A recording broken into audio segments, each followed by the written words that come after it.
नमस्कार मित्रों, मैं राहुल तिवारी आपका स्वागत करता हूं आपकी आवाज़ वेब न्यूज़ पोर्टल पर। आज के इस कार्यक्रम में हम लोग चर्चा करेंगे। मेरे हाथ में एक डेली न्यूज़पेपर है। कुछ महत्वपूर्ण खबरें हैं, उस ओर में आपका ध्यान आकर्षित करना चाहूँगा। जैसा कि आप सब लोग जानते हैं कि हाथरस का जो प्रकरण है सभी के संज्ञान में होगा। काफ़ी कुछ हायतोबा मचाया गया और नए नए कयास लगाए जा रहे हैं। कुछ नई नई बातें सामने आ रही हैं। प्रारंभिक दौर में सूरत हाल कुछ और था, लेकिन वर्तमान में कुछ नया ही सामने आ रहा है। शुरुआत में कहा जा रहा था कि भाई जो पीड़िता है जिसकी मृत्यु हो चुकी है और उसकी मृत्यु के उपरांत नए नए मोड़ कहानी में आ रहे हैं। सोशल मीडिया प्लेटफॉर्म पर भी लोगों के सुर बदले हुए नज़र आ रहे हैं। शुरुआती दौर में जो मीडिया था, नामी ग्रामी चैनल्स इसकी कवरेज कर रहे थे और इस बहाने वो अपनी टीआरपी ग्रो करने में लगे हुए थे। लेकिन वर्तमान में क्या कंडीशंस हैं, वर्तमान में क्या नई नई बातें सामने आ रही हैं, उन चीज़ों पर आज हम प्रकाश डालेंगे। आज की जो हेडलाइन है ये एसआईटी गठित की है उत्तर प्रदेश के माननीय मुख्यमंत्री जी श्री योगी जी ने, और उन्होंने कहा कि 17 अक्टूबर तक एसआईटी को अपनी जांच हर हालत में पूरी करना है और एक बंद लिफाफे में वो जांच राज्य सरकार को सौंपना है। एसआईटी की जो जांच चल रही है 10 दिन लगभग पूरे हो चुके हैं और लगभग 80-85 गवाहों से पूछताछ की जा चुकी है और फॉरेंसिक जांच भी हो चुकी है। आईटी एक्सपर्ट की भी मदद ली जा रही है। पुलिस के सामने एक बहुत बड़ी चुनौती है, क्योंकि मध्य प्रदेश में अभी उपचुनाव का माहौल चल रहा है। निश्चित रूप से कांग्रेस और अन्य विपक्षी दल इस प्रकरण को भुनाने का पूरा प्रयास करेंगे। मुख्यमंत्री जी, उत्तर प्रदेश के जो मुख्यमंत्री है योगी जी, कोशिश करेंगे कि वो इस प्रकरण का फ़ायदा विपक्षी दल अपने हित के लिए न ले पाएँ और उस दिशा में वो प्रयास भी कर रहे हैं और कुछ हद तक उनका प्रयास सफल होता भी दिखाई दे रहा है। विपक्ष ने जो शुरुआत की थी इस प्रकरण को हाईलाइट करने में, कहीं ना कहीं विपक्ष को इस में मुंह की खानी पड़ी है, इस प्रकरण का फ़ायदा लेने में, राजनीतिक फ़ायदा लेने में। क्योंकि शुरुआत में जब राहुल गांधी जी, कांग्रेस के वरिष्ठ नेता हैं, पीड़िता से मिलने के लिए जब वहां गए तो पुलिस के द्वारा धक्का मुक्की हुई, शासन का विरोध उनको झेलना पड़ा और उनको खाली हाथ वापस आना पड़ा। तत्पश्चात पुनः उन्होंने प्रयास किया और राहुल गांधी और प्रियंका गांधी जी दोनों पीड़िता के घर पर पहुंचे, उनसे बातचीत की और उनके प्रति अपनी संवेदनाएं व्यक्त की, अपनी सहानुभूति व्यक्त की और इसके अलावा निश्चित तौर पर इस मुलाकात के बाद सीबीआई जांच उठाने की मांग की जाती है। ये जग जाहिर है और ये ऐसा ही होता है। जब कोई नया प्रकरण होता है तो निश्चित रूप से सीबीआई जांच के लिए सरकार पर दबाव बनाया जाता है। लेकिन यहाँ पर जो केंद्र सरकार है, जो राज्य सरकार है भारतीय जनता पार्टी की, उन्होंने नहले पर दहला मारा है यहाँ पर और उनकी मांग के पूर्व ही उन्होंने सीबीआई जांच के आदेश कर दिए। तो निश्चित रूप से कांग्रेस को यहाँ पर मुँह की खानी पड़ी है, और जो फ़ायदा, जो राजनीतिक फ़ायदा वो लेना चाहते थे, नहीं ले पाए हैं। मैं बात कर रहा था कि ये प्रकरण किस दिशा में जा रहा है। SIT गठित हो चुकी है, 10 दिन की जांच पूरी हो चुकी है, 80 से 85 के लगभग गवाहों से पूछताछ की जा रही है, और हाथरस पुलिस लाइन को जांच का हेडक्वार्टर राज्य सरकार ने बनाया है, SIT ने बनाया है, और 17 अक्टूबर तक का समय दे दिया गया, अल्टीमेटम दे दिया गया है। 3 सदस्यीय SIT कमेटी गठित की गई। इसमें गृह सचिव भगवान स्वरूप, DIG चंद्रप्रकाश, न्यायसेना नायक PSC पूनम, और लगभग 200 से ज़्यादा कर्मचारी इस प्रकरण को सॉल्व आउट करने में लगे हुए हैं, पुलिस अधिकारी लगे हुए हैं।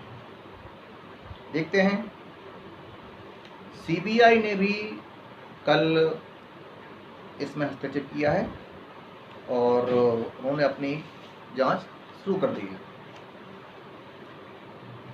हाल ही में गृह मंत्रालय ने महिला सुरक्षा के लिए राज्यों को एक एडवाइजरी जारी की है, एक SOP भी जारी किया गया है मंत्रालय द्वारा, स्टैंडर्ड ऑपरेशन प्रोसेस यानी SOP।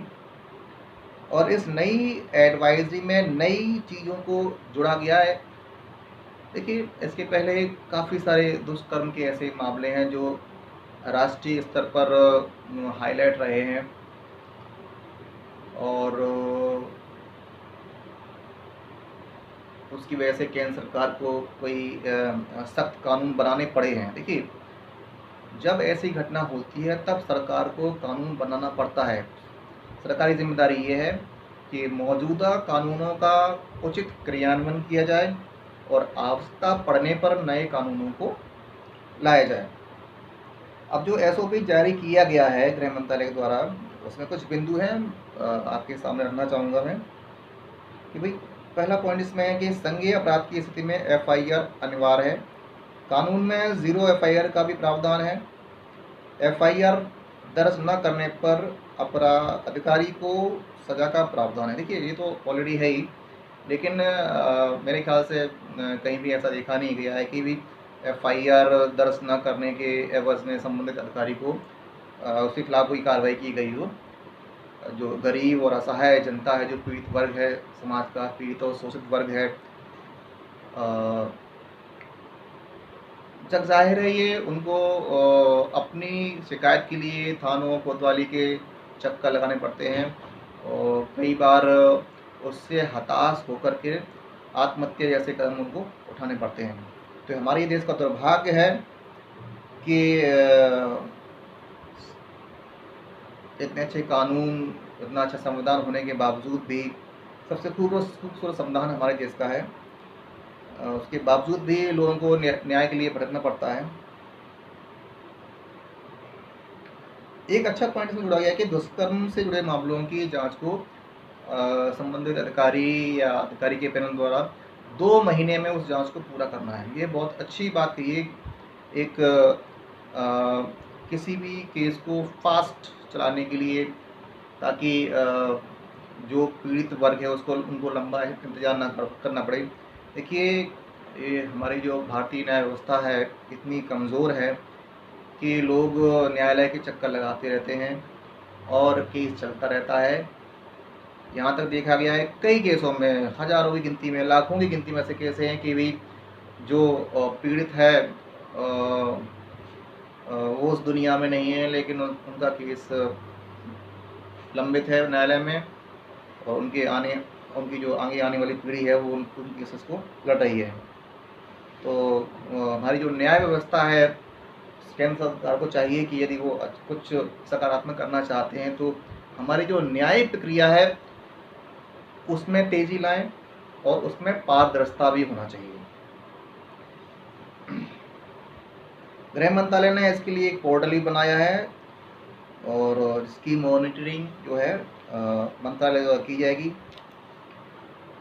दुष्कर्म या यौन शोषण के मामले की सूचना मिलने पर 24 घंटे में पीड़िता की सहमति से एक रजिस्टर्ड मेडिकल प्रैक्टिशनर मेडिकल जांच करेगा।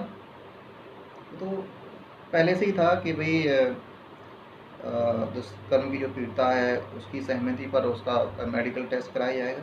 तो ऑलरेडी इसमें कुछ नया नहीं है। इंडियन एविडेंस एक्ट की धारा 32(a) के तहत मृत व्यक्ति का बयान जांच में अहम तथ्य होगा। ये बहुत अच्छी बात कही है। जो व्यक्ति जो पीड़ित या पीड़ित से संबंधित कोई व्यक्ति है या कोई गवाह है जो उसकी मृत्यु हो जाती है और उसके मृत्यु के पूर्व उसने कोई गवाह दिया है तो उसको एक कॉन्क्रीट एविडेंस माना जाए।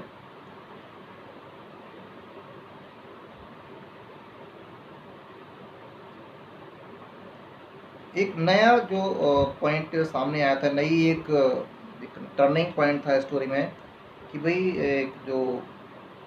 एक महिला का नाम आ रहा है जो पीड़िता की भाभी जैसे बताया जा रहा है। प्रयास लगाया जा रहा है कि वो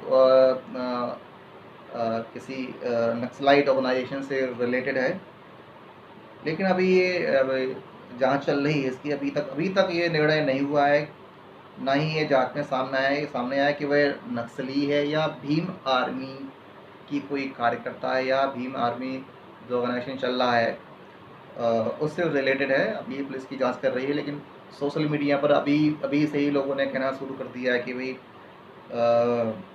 वो नक्सली है, और जो सवर्ण तबका है वो उस चीज़ को बहुत ज़्यादा हाईलाइट कर रहा है। देखिए, अपराध समाज में होते रहे हैं और हो रहे हैं। हमारी जो न्याय व्यवस्था है, हमारी जो प्रशासनिक व्यवस्था है, उसके क्रियान्वयन में चूक है। यदि हमारी पुलिस ईमानदारी से यदि अपना काम करे तो निश्चित रूप से समाज से, भारतीय समाज से, हमारे समाज से अपराध को हटाया जा सकता है। लेकिन भ्रष्टाचार एक ऐसा दीमक है जो इस व्यवस्था को, न केवल यही व्यवस्था, सभी व्यवस्थाएं, चाहे वो न्याय व्यवस्था हो, चाहे प्रशासनिक व्यवस्था हो, कोई भी व्यवस्था है, जितनी भी सरकारी व्यवस्थाएं, ये भ्रष्टाचार रूपी दीमक इस प्रकार उसमें प्रवेश कर गया है कि सभी चीज़ें उससे प्रभावित हो रही हैं। और न्याय मिलता है, कुछ लोगों को मिलता है, लेकिन उसकी संख्या बहुत कम है। लोगों को न्याय के लिए परेशान होना पड़ता है। जो समाज के जो रसूखदार लोग हैं, जो पैसे वाले हैं, जिनके अच्छे राजनीतिक संबंध हैं, न्याय उनकी जेब में चल रहा है। इस व्यवस्था को बदलना चाहिए। और हमारे देश को जो नागरिक हैं, हम और आप लोग जो हैं, उन्हें अपने नैतिक और संवैधानिक कर्तव्यों का निर्वहन भी करना चाहिए। देखिए, हम हमेशा कहते रहते हैं कि भाई नागरिक अधिकारों का उल्लंघन हो रहा है और ये हमारा अधिकार है। देखिए, अधिकारों की बात बाद में करिए, पहले हमारे जो कर्तव्य हैं, जो हमारे नैतिक कर्तव्य हैं, हमारे जो संवैधानिक कर्तव्य हैं, हमें उनका पालन करने का प्रयास करना चाहिए। देखिए, अपराध होते हैं। निर्भया का जो केस था, या इस तरह के तमाम जो प्रकरण रहते हैं, उसमें कहीं ना कहीं एक जो सामान्य नागरिक है उसकी आक्रामकता, अक्रियशीलता और उस समाज के प्रति उसकी जो जिम्मेदारी है उसमें कहीं ना कहीं कमी रहती है। हम कई सारे राजनीतिक दल हैं, सामाजिक दल हैं, NGOs हैं, जब इस पर घटनाएं होती हैं तो वो हल्ला करते हैं, कैंडल मार्च निकाले जाते हैं, जुलूस निकाले जाते हैं, विरोध प्रदर्शन किया जाता है। ऐसे प्रदर्शन का उद्देश्य 70% से अधिक जो ऑर्गेनाइजेशंस हैं इस प्रकार की गतिविधियाँ करते हैं, अपना विरोध करते हैं, वो कहीं ना कहीं उन्हें पॉपुलैरिटी चाहिए होती है, खुद को हाईलाइट करने का उनको एक मौका चाहिए होता है। तो हमें इन चीज़ों को समझना चाहिए किसी को ऐसा मौका ना दें और हम अपने कर्तव्यों का ईमानदारी से निर्वहन करें। ये समाज हमारा है, हम समाज से हैं और हमसे मिलकर ही समाज बना है। इसलिए हमारे जो सामाजिक कर्तव्य हैं, हमें उनका निर्वहन अच्छे से करना चाहिए।